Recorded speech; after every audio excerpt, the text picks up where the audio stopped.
स्वागत है हमारा और एक नए वीडियो में। आज हम डिस्कस करेंगे साहित्यिक स्रोत के बारे में। पिछली वीडियो में हमने पढ़ा था पुरातात्विक स्रोत। तो इस वीडियो में हम डिस्कस करेंगे जो दूसरा सोर्सेज माना जाता है उस चीज़ की, उससे रिलेटेड जो MCQ क्वेश्चन है, जो इम्पोर्टेंट क्वेश्चन है उसी के बारे में। इसमें आप पहला क्वेश्चन देख पा रहे हैं, साहित्यिक स्रोत को कितने भागों में विभाजित किया जाता है। ठीक है, साहित्यिक स्रोत को कितने भागों में विभाजित किया जाता है। सेम इसका बताना हम कितने भागों में विभाजित किया जाता है, 3, 4, 2 या 1। तो आपने बताने कितने भागों में विभाजित किया जाता है। तो 2 भागों में इसका आंसर होगा, 2 भागों में विभाजित किया जाता है। एक आपके धार्मिक स्रोत और एक लौकिक स्रोत। ठीक है, एक धार्मिक स्रोत और एक लौकिक स्रोत। दूसरा क्वेश्चन है, अगला जो क्वेश्चन है वो है धार्मिक स्रोत को और कितने भागों में विभाजित। अब धार्मिक स्रोत को और कितने भागों में विभाजित किया जाता है ये आपको पता होना चाहिए। कितने भागों में विभाजित किया गया है, 3, 2, 5 या 4। तो इसका भी आंसर होगा बी। ठीक है, ब्राह्मण साहित्य और ब्राह्मण साहित्य, जिसको बोलते हैं आस्तिक और नास्तिक। ठीक है, वो क्वेश्चन है। अगला क्वेश्चन है कि वेदों की जो रचना है वो किसने की है। तो जिसमें ए वेद व्यास ने, बी वाल्मीकि ने, सी वशिष्ठ ने, या इनमें से कोई नहीं। तो इसका आंसर आप बता सकते हैं कि किसने की है। तो इसका आंसर जो होगा वो ए आंसर होगा। इसका आंसर ए होगा, वो इसलिए क्योंकि इसका कृष्ण द्वापन वेद व्यास है। देखो, खोज तो कई ऋषियों ने की है बट रचना उसको रचा गया है वो कृष्ण द्वापन वेद व्यास। अब इसमें कृष्ण ये भी डाल सकते हैं। ठीक है, इसमें कोई दिक्कत नहीं है, आप ये भी डाल सकते हैं, कृष्ण द्वापन वेद व्यास। अगला क्वेश्चन है जी,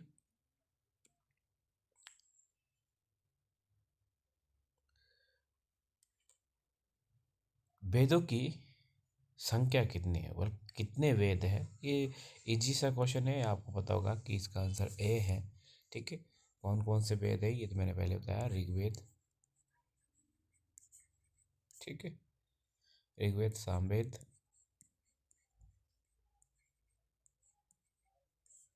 ठीक है, यजुर्वेद, ठीक है, और अथर्ववेद। ठीक है, 4 वेद है जो ये आपको पता होगा। अगला क्वेश्चन है, वेदांग तथा दर्शन की संख्या कितनी है। ठीक है, जितने वेदांग हैं उतने दर्शन भी हैं, इसलिए 7 क्वेश्चन है ये। तो कौन से इसका आंसर क्या होगा, 5 है, 6 है, 7 है या 8 है। ठीक है, तो इसका जो आंसर होगा 6 इसका आंसर होगा, जो आपको पता होना चाहिए। अगला है 32वां क्वेश्चन है, उपनिषद की कुल संख्या कितनी है। संख्या बतानी है आपने, उपनिषद की कुल संख्या कितनी, 108 है, 118 है, 18 है या 110 है। तो इसका आंसर क्या होगा, इसका आंसर होगा 108। अगला क्वेश्चन है, पुराणों की संख्या कितनी है। अब पुराणों की बतानी है आपने, 17 है, 18 है, 12 है, 16 है। तो इसका आंसर क्या होगा, 18 है। अब मिलान करना आपने, सही सुमेलित करना, दर्शन को जिसने खोज की है उसके बारे में। अब अच्छी तरह से देखो, संख्या के सामने गौतम है, न्याय के सामने गो कपिल है, योग के सामने पतंजलि है, वैशेषिक के सामने कणाद है। तो आपने इसको मिलान करना है।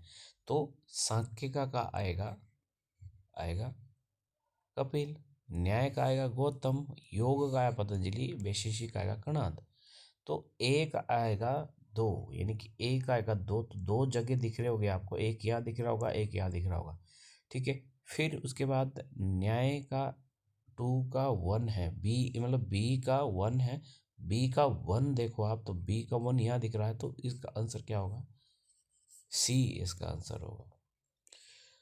अगला भी सेम वैसे ही है, वेद के आगे उपवेद दिए गए हैं जो आपने बताने हैं।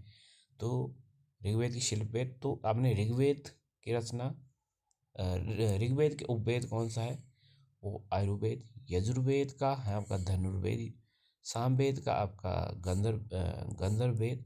और ठीक है, यानी ए का आएगा चौथा, दो जगह है, दो जगह दिख रहा है, ए में दिख रहा है, सी में भी दिख रहा है, और 3, यानी कि इसी से आपको डिसाइड हो गया कि इसका आंसर क्या है, ए आंसर है इसका। अगला क्वेश्चन है जी, संस्कार बताने आपने, हिंदू धर्म के संस्कार बताने आपने कितने हैं, तो 12 है, 16 है, 18 है, 15 है, बताएंगे आप क्या होगा इसका आंसर। तो इसका जो आंसर होगा वो होगा बी, इसका आंसर होगा। तो कितने महाकाव्य, सेम कितनी संख्या बतानी है आपने, 2 है, 3 है, 4 है, 5 है, तो इसका आंसर होगा ए। ए आंसर होगा क्योंकि महाकाव्य की 2 हैं, रामायण और महाभारत।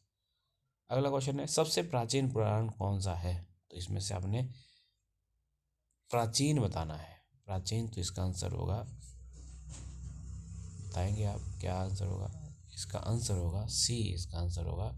अगला है, सबसे प्राचीन उपनिषद बताना आपने, पुराना उपनिषद ना, मांडुक्य उपनिषद, छांदोग्य उपनिषद, कठ उपनिषद, बृहदारण्यक उपनिषद, तो इसका जो आंसर होगा छांदोग्य। अगर आपसे पूछा जाए कि सबसे छोटा कौन सा है, तो ये वो आएगा मांडुक्य। अगर पूछा कि सबसे बड़ा कौन सा है, तो इसका आंसर होगा बृहदारण्यक उपनिषद, ठीक है, तो आपको ये पता होना चाहिए। अगला है, रामायण में कुल कितने श्लोक है, रामायण में कितने श्लोक है, इसमें महाभारत के नहीं पूछे, रामायण के पूछे हैं, तो इसका जो आंसर होगा वो होगा 24,000। अगर महाभारत के पूछता तो इसके आंसर होता 1,00,000। अगला है, इनमें से कौन सा वेदांग नहीं है, इसमें पूछा है कि नहीं है, कल्प है, व्याकरण है, वैशेषिक है, ज्योतिष है, तो आपने बताना है क्या नहीं है इसमें वेदांग।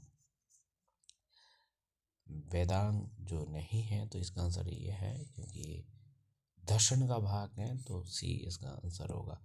अगला है, विनय पिटक, सूत पिटक, अभिधम पिटक किस धर्म की पुस्तक है, ये किससे रिलेटेड पुस्तक है, ये आपने बतानी है। विनय पिटक, सूत पिटक, अभिधम पिटक, तो ये बहुत इम्पोर्टेंट है, और जैन धर्म की नहीं है, ये बौद्ध धर्म की महत्वपूर्ण पुस्तक है, ठीक है। अगला क्वेश्चन है, कालिदास से रिलेटेड पूछा है कि इसकी कौन सी पुस्तक नहीं है, तो आपने इसका जो आंसर होगा, ये 3 इसमें कुछ पुस्तक है उसकी, और ये नहीं, ये भी है, ये भी है, ये भी है, बट ये नहीं है, ये विशाखा दत्त की है, ठीक है। अगला क्वेश्चन है, कादम्बरी किसकी पुस्तक है, तो कादम्बरी जिसने हरचरित भी लिखी है, तो आपने इसमें टिक लगाना है, ठीक है। कालिदास की भी नहीं है, कालिदास की भी नहीं है, विशाखा दत्त की भी नहीं है, मैगस्तीन की भी नहीं है, इसका आंसर होगा बाणभट्ट। बाणभट्ट ने हरचरित भी लिखी है और कादम्बरी भी लिखी है। अगले की, हर्षवर्धन की जो पुस्तक नहीं है, ठीक है, तो इसमें से ये भी इनकी है, ये भी इनकी है, ये भी इनकी है, बट ये नहीं है, ये कालिदास की पुस्तक है। अगला क्वेश्चन है, सही सुमेलित करें, लेखक दिया है, उसके आगे पुस्तकें दी गई है, मिलान करने हैं आपने, तो हेमचंद्र की आएगी आपकी कुमार पालचरित, बिल्हण की आएगी विक्रमदेव चरित, विष्णु जमा पंचतंत्र, और कर्ण की आएगी राजधरणी, तो आपने अपने यहाँ लगाना है। हेमचंद द्वितीय 2 जगह है, तो बिल्हण की चौथा लगाना आपने, यानी कि बी इसका आंसर होगा, बी इसका आंसर लगाएगा। मैगजीन किसके दरबार में था, तो 2 प्रकार के दिए गए, इसमें जो आप कंफ्यूज नहीं होना है, ये गुप्त वंश से हैं और ये मौर्य वंश से हैं, तो बिंदुसार अशोक भी मौर्य वंश है। तो मैगजीन किसके दरबार में आया था, वो आया था चंद्रगुप्त मौर्य। अगली पुस्तक है, हुनसांग ने कौन सी पुस्तक लिखी है, हुनसांग ने कौन सी पुस्तक लिखी है, तो आपको बताना चाहिए कि कौन सी पुस्तक लिखी है इनमें 4 में से, इनमें से है ही नहीं, तो ये तो रही आपकी फायान की, और ये रही आपकी अल मसूदी की, तो इसका आंसर होगा सी यू के। अगला क्वेश्चन है जी, नेचुरल हिस्ट्री का, ये किसकी पुस्तक का नाम है, तो इसका जो आंसर होगा वो होगा फ्लेनी। अगला क्वेश्चन है, अगला जो क्वेश्चन दिया है आपको, किताब उल हिंद किसकी पुस्तक है, किताब उल हिंद किसकी पुस्तक है, ये आपने बतानी है, किताब उल हिंद किसकी पुस्तक है, तो इसका जो आंसर होगा बहुत इम्पोर्टेंट है, बता सकते हैं आप कौन सा होगा, तो इसका जो आंसर होगा वो होगा अलबेरो, ठीक है। तो ये आपके लिए इम्पोर्टेंट क्वेश्चन थे, जो आपके एग्ज़ाम के लिए बहुत इम्पोर्टेंट है, ठीक है। तो हमने जो डिस्कस किया था, ठीक है, हमने अभी जो डिस्कस किया वो साहित्यिक स्रोत किए, ठीक है, और ये स्ट्रेटेजी जीके में भी आते हैं, ठीक है, स्ट्रेटेजी जीके में भी आता है, ठीक है। तो इसमें विदेशी स्रोत भी थे, साथ साथ इसमें मैंने विदेशी स्रोत भी ऐड किए हैं, जो मैंने ऑलरेडी पहले इसमें बताया था कि 3 प्रकार के सोर्सेज है। तो पहले मैंने बता दिया आपको पुरातात्विक स्रोत, ठीक है, पुरातात्विक स्रोत, ठीक है, 1 2, ये आपके इम्पोर्टेंट है, इसमें से काफ़ी क्वेश्चन बाकी बार बार आगे रिपीट भी होंगे, इस चीज़ के बारे में हमने डिस्कस किया। तो इसमें हमने बौद्ध धर्म के बारे में पढ़ा, अब वैदिक धर्म के बारे में पढ़ा, विदेशियों तो में हमने यात्रियों के बारे में पढ़ा, जो यात्री भारत में आए और उन्होंने क्या क्या लिखा, भारत के बारे में क्या लिखा, उस चीज़ के बारे में हमने डिस्कस किया, ठीक है। तो आगे हम अगले टॉपिक के बारे में डिस्कस करेंगे, जो आपके एग्ज़ाम के लिए बहुत इम्पोर्टेंट होगा। तो इस वीडियो में इतना ही, फिर मिलते हैं एक नए वीडियो के साथ। धन्यवाद।